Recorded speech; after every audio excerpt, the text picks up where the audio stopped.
تو ایک عجز و انکسار کا مادہ ان میں پیدا ہوا اس طریقے سے.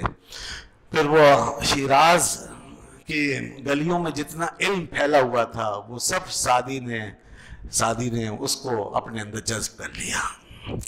وہاں کے سب سے بڑے مدرسے میں جتنے علوم تھے وہ علوم سعدی نے سیکھ کر کے سب ختم کر دیے. اب مزید تشنگی باقی تھی. تشنگی تو ان کی کیا ہو، کیسی تشنگی ہوگی جو کبھی پوری ہو ہی نہیں سکتی. ہاں، فرماتے ہیں کہ پھر میں نے اپنے بڑوں سے عرض کیا کہ میں اب دور جانا چاہتا ہوں، بغداد کا سفر کرنا چاہتا ہوں، تو وہاں سے میں علم حاصل کروں گا. وہاں علم و فن کے بڑے بڑے لوگ بیٹھے ہوئے. چنانچہ پھر اس کے بعد سفر شروع ہوا. راستے میں اب ایک چھوٹا بچہ ہے، کوئی 15 16 17 سال کی عمر کا، اور وہ چل دیا ہے، قافلے کے ساتھ شامل ہو گیا. ماں باپ ہیں نہیں، والد گرامی فوت ہو چکے ہیں، والدہ بھی نہیں، اکیلا بچہ کسی دوسروں کی سرپرستی میں آگے بڑھ رہا تھا. بھائی جات لے کے چل دیا. اللہ، چلے راستے میں کہیں ایک جگہ بیمار پڑ گئے، بخار تیز ہو گیا تو چلنے پھرنے سے قاصر ہو گئے. قافلے کو عجلت تھی، قافلہ چلا گیا. یہیں آس پاس کی بستیوں سے کسی خاتون نے اس نوجوان بچے کو لے لیا اور کہا کہ میں اس کی تیمارداری کروں اور یہ بچہ ورنہ ضائع ہو جائے گا. تو وہ لے گئی، وہ کوئی نیک خاتون تھی، اپنے گھر لے گئی اور ان کی تیمارداری کی، اس کو دوا دارو کے بعد صحتیاب ہوئے. کچھ دن یہاں رہے. اس اثنا میں ان کی باتوں نے سب کے دل مو لیے. ان کی تلاوت کی آواز لوگوں کے دلوں کے اوپر ایسی جناب داخل ہوتی تھی دلوں میں، اور سینوں کے اندر جذب ہوتی کہ لوگ سنتے رہ جاتے تھے. بہت خوش الحان تھے، بہت خوبصورت قرآن پڑھتے تھے. پھر شعر بھی ان کو آتے رہتے اور شاعری بھی کرتے اور لوگوں کے اچھی اچھی باتیں بتاتے. تو سارا جیسے محلہ ان کا گرویدہ ہو گیا.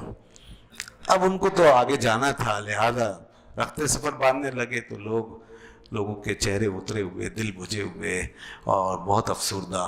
یہاں تک کہ جب آپ نکلے گھر سے تو سب کی آنکھیں بہنا شروع ہو گئیں. انہوں نے کہا کہ ہم آپ کو آگے تک چھوڑ کے آئیں گے. تو لوگ ساتھ ساتھ چلے اور چھوڑا ان کو، ایک جگہ سے رخصت کیا. کہا اپنا خیال رکھنا سعدی، راستہ خطرناک ہے، ڈاکوؤں کا ڈیرا ہے جگہ جگہ. کہا اللہ مالک ہے. ان کے ساتھ کیا تھا؟ ایک تیر، ایک کمان، ایک ترکش اور ایک قرآن اور چند کتابیں. یہ ان کا کل اثاثہ تھا. اور کچھ درم دینار جیب میں، بس جا کے وہاں ضرورت پڑے گی کتابوں کی تو خرید لوں گا. اس طریقے سے سعدی اکیلے چل دیے، نوجوان سعدی. راستے میں تھوڑا سا آگے گئے تھے، سناٹا شروع ہو گیا، جنگل بیابان کا ماحول. اچانک کچھ لوگ پہاڑوں کے پیچھے سے اتر کر حملہ آور ہو گئے. وہ بہت خوفناک قسم کے ان کے چہرے اور بڑے بڑی ان کی مونچھیں تھیں اور آنکھیں ان کی سرخ ہو رہی تھیں. اچھا بڑا ڈیل ڈول. اس حالت میں وہ ایک ننھے معصوم سے ایک شہزادے کے اوپر آ کے مسلط ہوئے. ان کو آ کے روک لیا، ڈانٹا اور کست آواز میں کہا کون ہو تم، کہاں جا رہے ہو؟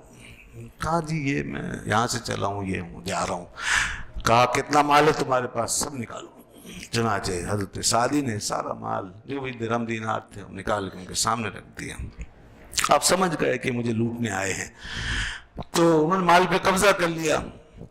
حضرت سعدی نے ایک بات کی، دیکھیے میں تو ایک طالب علم ہوں اور میں علم کی طلب میں نکلا ہوں اور بغداد جا رہا ہوں، اور یہ چند سکے میرے پاس تھے، یہ اس لیے رکھے ہوئے تھے کہ وہاں میں کتابیں خرید کر پڑھ لوں گا. بہرحال اب آپ لوگوں نے اس پہ قبضہ کر لیا تو یہ آپ کا مال ہو گیا، لیکن میں ایک نصیحت کرنا چاہتا ہوں آپ کو. ایک بات میری آپ اگر اپنے ساتھ لے جائیں. اب دیکھیے ذرا بچے کا ذہن دیکھیں، اس کی فکر دیکھیں. انہوں نے ایسی بات کی کہ وہ حیران رہ گئے. ان سے کہا ان ڈاکوؤں سے کہ یہ میرے طلب علم کے راستے میں استعمال ہونے والے پیسے ہیں، یہ آپ نے رکھ لیے ٹھیک ہے، لیکن میں چاہتا ہوں کہ یہ اسی راستے میں خرچ ہوں. تو میری نصیحت یہ ہے کہ آپ اپنے گھر جا کے یہ پیسے اپنے بچوں کی تعلیم پہ خرچ کر دیں. بس میں نے سب معاف کیا. میں سمجھوں گا میرا پیسہ ٹھکانے لگا اور صحیح کام میں آ گیا. آپ بے شک لوٹ کے لے جائیں مگر اس پیسے سے اپنے بچوں کی تعلیم کا انتظام کر دینا. یہ ایک فکر ہے. ایسی چوٹ ماری ان کے ذہن پر حیران رہ گئے کہ بچہ ایسی بات کرتا ہے. چنانچہ ڈاکوؤں پہ اثر ہوا، اور بھی دیگر چیزیں ان کی نجابت و شرافت کے آثار سب حویدہ تھے. یہ دیکھ کر کے وہ بڑے متاثر ہوئے تو انہوں نے توبہ کی. ڈاکو تائب ہو گئے. ان کو ندامت ہو گئی کہ ہم کیا کر رہے ہیں، اور یہاں ایک بچے کا ذہن کیا ہے. یہ معاشرہ کہاں جا رہا ہے. ہم یہ دیکھیں، میں نے کہا تھا نا معاشرے کا پوٹینشیل یہ تھا، وہ جو خود بخود بگڑے ہوئے لوگوں کو کھینچ کے لے آتا تھا. یہ ہمارے اندر کا پوٹینشیل ہے، ہمارے بچوں کا پوٹینشیل تھا، ان کی سوچ اور فکر زندہ تھی. جب بچہ ہی چوری اور ڈاکہ زنی اور جھوٹ اور اس طرح بے ایمانی کی جو ہے وہ فطرت سے آلودہ ہو جائے گا، تو پھر ان بڑے بڑے چوروں ڈاکوؤں کو کون پکڑے گا؟ یہ تو سب اچھے لگیں گے. اور الجنس یمیل الجنس سے، جنس کی طرف مائل ہوتی ہے. عربی میں مشہور ہے کہ جنس تو ہماری اپنی جنس کے اندر یہ بس گئی یہ چیزیں ہیں، جس کی وجہ سے آج بڑے بڑے چور ہمارے اوپر مسلط ہیں، جس کی وجہ سے سب کرپٹ ہو رہے ہیں، اور کرپٹ لوگ جو ہیں مضبوط ہو رہے ہیں. یہ ہمارے اندر کی وجہ سے فاسد ہو گیا نظام، زمین خراب ہو رہی ہے، اس سے فصلیں جو ہیں وہ گندی نکل رہی ہیں اور زہر ابھرا ہے. تو اس لیے معاشرے کا پوٹینشیل سنبھالیے، بچوں کو بھی سنبھالیے، ان کے اندر نیکی کی قوت پیدا کیجیے. شیخ سعدی ایک بچہ ہی ہے، معاشرے کا ایک فرد ہے، لیکن اس کے اندر کا پوٹینشیل اتنا زندہ ہے، اس کا ضمیر اتنا روشن ہے، اس کا من اتنا صاف ہے، اس کی بات اتنی پاک ہے کہ وہ ڈاکوؤں جیسے لوگوں کے دل پہ اثر کر گیا. اور پھر اس میں سے 2 آدمی آگے آئے، انہوں نے کہا کہ اے بچے، ہم تیرے ساتھ چلیں گے اور تیری حفاظت کریں گے اور تجھے تیری منزل پہ پہنچائیں گے. شیخ سعدی نے فرمایا ٹھیک ہے. تو 2 ڈاکو جو ہیں وہ حضرت شیخ سعدی کے ساتھ، ان کے پاس ایک بڑا خوبصورت گھوڑا بھی تھا، تو کبھی وہ سعدی اس پہ بیٹھتے، کبھی یہ بیٹھتے، اس طرح سفر ہونے لگا. راستے میں ایک جگہ پر جب پہنچے تو ایک طوفان آیا، بہت زور کا طوفان آیا، اور یہ تینوں کے تینوں ایک غار کے اندر پناہ گزین ہو گئے. ابھی اس غار میں پہنچے تھے کہ شیخ سعدی تو اپنے کام میں لگ گئے، اور وہ اپنے قرآن کھولا اور تلاوت شروع. راستے بھر بھی تلاوت ہی کرتے رہتے تھے، اور وہاں بھی قرآن کھول تلاوت شروع کر دی. ابھی تھوڑی دیر گزری تھی کہ ایک شخص جو ہے اس نے چیخ ماری زور سے. یہ واقعہ بڑا سبق آموز ہے، اس لیے میں اس کو مکمل کر رہا ہوں، اب اگرچہ وہ شیخ سعدی کا تذکرہ ادھورا رہ جائے گا. یہ واقعہ رسومی ہے. ایک شخص نے اس میں سے بہت زور سے چیخ ماری، اور تھوڑی دیر میں دیکھتے ہی دیکھتے وہ تڑپنے لگا اور اس کا جسم نیلا پڑ گیا. ان دونوں نے دیکھا تو پتہ چلا کہ ایک بہت ہی خوفناک سانپ، ناگ جو ہے وہ اس کے پاس سے گزرا، یعنی اس کو سانپ نے ڈس لیا. اور اتنا زہریلا سانپ تھا وہ کہ اس کا جسم نیلا پڑ گیا اور پھٹنے لگا، اور اس کے جسم سے نیلا پانی بہنے لگا. یہ دونوں اس کے خوف کی وجہ سے فوراً اوپر درخت کے اوپر چڑھ گئے، اوپر جا کے بیٹھ گئے. اور پھر اوپر سے انہوں نے دیکھا کہ اس کا جسم جو ہے وہ پھولا اور پھر پھٹ گیا، اور وہ وہیں بالکل ختم ہو چکا. تو شیخ سعدی نے کہا اس کے ساتھی سے، یہ کیا، کون شخص تھا یہ، اس کے ساتھ ہی کیسے ہوا؟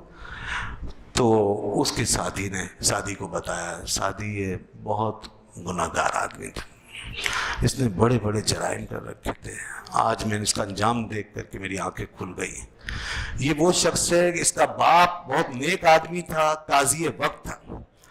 اس کے باپ نے اس کو بہت کوشش کی کہ سیدھے راستے پہ چلے، مگر اس نے اپنے باپ کی نافرمانی کی اور اس نے غلط راستہ اختیار کیا.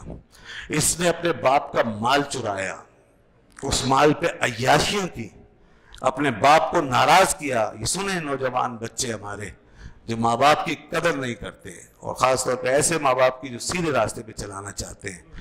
تو اس کے باپ نے بہت چاہا لیکن یہ نہیں سدھرا، پھر بالآخر بگڑتا گیا، اس نے اپنے باپ کو قتل کر دیا. اپنے باپ کو مارنے کے بعد پھر یہ بالکل بگڑ گیا، پھر اس نے چوری چکاری ڈاکہ زنی یہ والا راستہ اختیار کیا. یہ رازن بنا، اس نے 100 سے زیادہ قافلے لوٹے ہیں، بہت مال لوٹا لوگوں کا، بڑے دل دکھائے ہیں. آج اس کے بعد شیخ سعدی نے فرمایا تو اللہ بہت بڑا منتقم ہے، جب وہ پکڑتا ہے تو چھوڑتا نہیں ہے، اور ہر بدکار اس کی پکڑ میں آ سکتا ہے، وہ سب کو پکڑے گا. جو بھی شیخ سعدی یہ باتیں کر رہے تھے تو وہ جو دوسرا تھا نا ساتھی جس نے یہ کہانی سنائی، اس پہ خوفداری ہونا شروع ہو گئی اور اس کا رنگ اڑنا شروع ہو گیا. انہوں نے 1-2 جملے خدا کے قہاریت کے، اس کے جاہ و جلال کے جو بولے تو اس پہ اثر ہوا اور وہ ایک دم ڈر گیا.